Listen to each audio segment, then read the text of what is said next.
The year is 1834. The setting is the humid, crowded waterfront of Canton, the only sliver of the Celestial Empire open to foreign devils. In the back room of the Creek factory, a man sits by a flickering oil lamp, auditing a ledger that would make a lesser conscience tremble. Outside, the Pearl River churns with the traffic of legitimate commerce tea, silk, and porcelain destined for the polite drawing rooms of London. But inside the ledger, the numbers tell a different story. They speak of black mud, of chests stamped with the insignia of Patna and Malwa, and of a trade deficit solved not by negotiation, but by mass intoxication. The man at the desk does not look like a gangster. He looks like a surgeon, because he is one. This is the dawn of the modern drug cartel, but it wears the respectable coat of a merchant house. It is a moment where the hunger for silver outweighed the value of a human soul, and where a single company decided that the laws of a sovereign nation were merely obstacles to be optimized. Now, let us open the archives and reveal the shadow behind the success. To understand the Jardine Strategy, we must first understand the man who architected it. William Jardine was a Scotsman, a graduate of Edinburgh University, and a former ship's surgeon for the East India Company. In the painted portraits of the era, we see a face carved from granite stern, unyielding, with eyes that seem to calculate the depreciation of everything they touch. The Chinese merchants, with their flair for poetic accuracy, called him the iron-headed old rat. It was a fitting moniker. Jardine approached business with the same detached, clinical precision he once applied to amputations on the surgeon's table. He understood that in the anatomy of commerce, sentiment was a gangrenous limb. It had to be cut away to save the profit. The problem facing the British Empire was one of liquidity. Britain had an insatiable addiction to Chinese tea, a thirst that drained the Bank of England's silver reserves because the Chinese emperors, self-sufficient and proud, desired nothing the British manufactured. No wool, no clocks, no cutlery. The trade was a hemorrhage of hard currency flowing from west to east. Jardine saw the solution not in manufacturing, but in chemistry. If the Chinese did not want British goods, they would be made to need British poison. The mechanism he perfected was a masterpiece of plausible deniability. The East India Company, holding the royal monopoly, grew the opium in India but could not legally transport it to China. It was too dirty for the Crown's direct hands. Enter the country traders, the privateers of the era. Jardine Matheson and Co. positioned themselves as the essential logistics partners in this triangle of vice. They bought the opium at auction in Calcutta and shipped it east. But Jardine did not just participate in the trade, he industrialized it. Before him, the opium trade was a sluggish, seasonal affair reliant on lumbering East Indiaman ships that moved at the mercy of the monsoons. Jardine, obsessed with velocity, introduced the opium clipper vessels like the Red Rover. These ships were the Ferraris of the 19th century, sleek, narrow, and dangerously fast. They sliced through the waves against the wind, ignoring the seasons, tripling the turnover rate of capital. Under Jardine's watch, the supply chain became a thing of terrifying beauty. The clippers would anchor at Linton Island, just beyond the reach of Chinese jurisdiction, a floating offshore warehouse, invisible to the law but visible to the market. There, the fast crabs and scrambling dragons, local smuggling boats, would ferry the chests to the mainland. It was a frictionless system. The silver flowed out of China and into Jardine's coffers, and from there, back to London to buy the very tea that civilized society sipped while condemning the barbarism of the East. The brilliance of the Jardine strategy lay in its intellectual branding. He did not sell himself as a drug lord. He sold himself as a champion of free trade. He wrapped his operation in the philosophical rhetoric of Adam Smith. To Jardine, the emperor's ban on opium was not a public health measure. It was an artificial restraint on the natural liberty of commerce. He weaponized the concept of liberty to defend the enslavement of addiction. By the late 1830s, the coastline of China was not just a border, it was a sieve. Jardine had created a gilded cage for the Qing dynasty. The more they tried to enforce their sovereignty, the more the silver drained away, weakening the very armies needed to stop the flow. The firm of Jardine Matheson was no longer just a trading house. It was a geopolitical force, wealthier than some small nations and far more ruthless. But in his pursuit of the ultimate efficiency, the surgeon had forgotten one variable. The patient might eventually wake up and fight back. The perfect machine of the Jardine strategy relied on a single, fragile assumption that the Chinese state was too corrupt to care and too weak to act. For years, this assumption held. The local mandarins were greased with silver, their silence purchased as easily as the tea they stamped for export. But in the spring of 1839, the emperor in Beijing, watching his people wither into skeletal ghosts, made a move that no ledger could predict. He sent Commissioner Lin Zexu to Canton. Lin was a terrifying anomaly in the Qing bureaucracy, a man of absolute, suffocating integrity. He was the unbribable. In our forensic examination of this crisis, Lin represents the immune system finally recognizing the virus. Upon his arrival, he did not negotiate. He locked down the Pearl River. He surrounded the 13 factories, the ghetto of foreign warehouses, and issued an ultimatum that froze the blood of every merchant in the enclave. Hand over every ounce of opium, or face execution. This was the crack in the illusion. The golden age of smuggling had hit a wall of stone. Inside the factories, panic set in. The traders were effectively hostages in their own warehouses, cut off from food and water, surrounded by war junks. For the smaller merchants, this was the apocalypse. But for the firm of Jardine Matheson, this siege presented a paradox. William Jardine had actually left Canton just months prior, sensing the changing barometric pressure of Chinese politics, leaving his partner James Matheson to handle the storm. But the strategy remained the same. Never let a crisis go to waste. The British Superintendent of Trade, Captain Charles Elliot, terrified for the safety of the merchants, made a fateful decision, a decision that played directly into the calculus of the firm. He ordered the merchants to surrender their opium to him, pledging that the British Crown would reimburse them for the loss. In that singular moment, the nature of the asset changed. When the merchants handed over the chests to Lin Zexu, the opium ceased to be private contraband. It became the property of Her Majesty's government.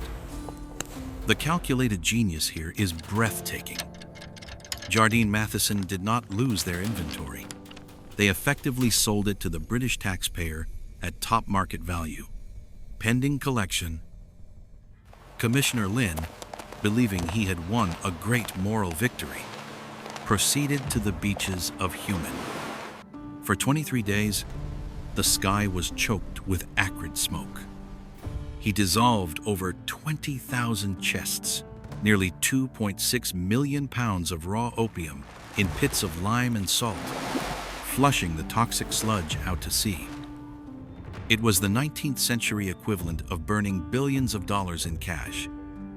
Lin wrote a poem to apologize to the sea gods for polluting their domain, a gesture of profound cultural elegance. But while Lin was composing poetry, William Jardine was in London, composing a war. This brings us to the most cynical chapter of the dossier. Jardine, now safe in the grey, rain-slicked streets of London, began a lobbying campaign of unprecedented sophistication. He was no longer a smuggler. He was a consulted expert on Oriental affairs. He walked the corridors of power, armed not with weapons, but with maps, charts, and a narrative carefully stripped of the word opium. He met with the Foreign Secretary, Lord Palmerston. The conversation that likely took place in those wood-paneled rooms is the turning point of the century. Jardine knew that the British public, with their rising Victorian morality, would not support a war to protect drug dealers. It was too ugly. So, he executed a masterstroke of rebranding. He argued that the confiscation was not about drugs. It was about the sanctity of private property. It was about the insult to the British flag. It was about the Chinese refusing to treat Britain as a diplomatic equal. He provided Palmerston with the blueprints for the invasion, detailing the depths of the harbors, the weakness of the forts, and the precise amount of gunboats required to bring the Qing dynasty to its knees. He essentially handed the British government a turnkey war plan with a guaranteed ROI. The Canton calculation was simple. The debt owed to the merchants for the destroyed opium was too massive for the Treasury to pay. The only way to balance the books was to force the Chinese to pay for the very poison they had just destroyed. Jardine leveraged the invisible hand of the market until it became a clenched fist. He manipulated the press, funding pamphlets that painted the Chinese as arrogant barbarians who imprisoned innocent British merchants. He tapped into the industrial hubris of the era, the belief that free trade was a divine right, and anyone who opposed it was an enemy of progress. Parliament debated. There were voices of dissent men, like William Gladstone, who called it a war more unjust in its origin, a war more calculated to cover this country with permanent disgrace. I do not know. But Gladstone was speaking the language of morality. Jardine was speaking the language of the balance sheet. And in the history of empires, the balance sheet always wins. The vote passed. The fleet was assembled. The Nemesis, the first iron-hulled warship, a steam-powered demon that could sail against the wind and into the shallow rivers of China, was dispatched. It was the technological embodiment of Jardine's will, unstoppable, unnatural, and forged in the fires of British industry. The crack in the system had been sealed with gunpowder. The crisis was no longer a business dispute. It was an international conflict. Jardine had successfully outsourced the enforcement of his drug monopoly to the Royal Navy. The surgeon had convinced the state to perform the amputation for him. Look at the precision of the incision. The war itself was less of a conflict and more of a synchronized execution. The British fleet, guided by Jardine's intelligence, did not just defeat the Chinese military. They dismantled the concept of Qing sovereignty. Ancient wooden junks, painted with terrifying faces to scare away evil spirits, were obliterated by the precision artillery of the Nemesis. It was the industrial age, colliding with the medieval, a violent demonstration that tradition is no shield against ballistics. But the true victory was not written in blood on the battlefield. It was written in ink on the deck of the HMS Cornwallis. The Treaty of Nanking, signed in 1842, is the autopsy of this affair, a legal document that formalized the predation. China was forced to pay 21 million silver dollars in reparations, 6 million for the destroyed opium, 12 million for the war expenses, and $3 million for debts owed by Hong merchants. The victim was forced to pay for the bullet that shot them. But the money was temporary. The true prize, the Gunboat dividend that Jardine had long coveted, was territorial. Article 3 of the treaty ceded the island of Hong Kong to the British Crown in perpetuity. At the time, Hong Kong was described by Palmerston as a barren rock with nary a house upon it. But Jardine saw what the politicians missed. He saw the ultimate safe harbor, a deep-water port, perfectly positioned at the mouth of the Pearl River, under British flag and British law, yet on China's doorstep. It was the physical manifestation of the offshore concept. From this rock, the firm of Jardine Matheson could operate with absolute impunity.